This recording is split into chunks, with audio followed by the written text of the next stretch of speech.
Common mistake sa pagbebenta ng mga printed shirts at kung paano natin ito maiwasan. Bebenta ka rin ba ng mga printed shirts o balak mong magsimula ng business? Bago ka pa naman magsimula, dapat mo siguraduhin na hindi mo nagagawa itong mga common mistakes na to.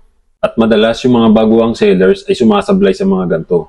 Kaya kung gusto mo matuto, tapusin mo lang itong video na to. Unang mistake, murang print pero mabilis matuklap.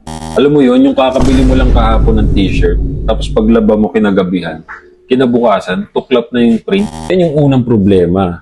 Mura nga, pero low quality print naman pala. Kaya gumamit ka ng high quality DTF prints, katulad dito sa Pro Prints, para sure na matibay at quality yung print mo. Ano ba yan? Kabibili ko lang kahapon, nilaban ko lang, crack na.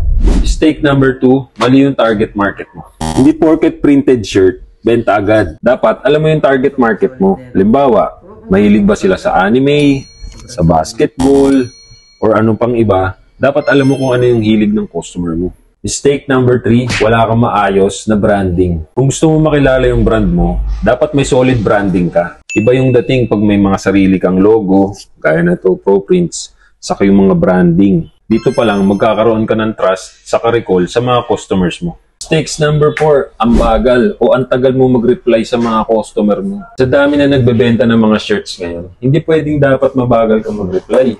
Kailangan mabilis ka. Dahil pag mabagal ka, lilipat yan sa mga ibang seller. Gumamit ka ng mga quick reply o auto-response sa Facebook page mo para laging active yung page mo. Mistake 5, hindi ka nag-advertise sa Facebook. Sayang ang ganda ng produkto mo kung hindi ka nag-advertise. Facebook ads yung pinakamabilis na paraan para maabot mo yung mga tamang customers mo.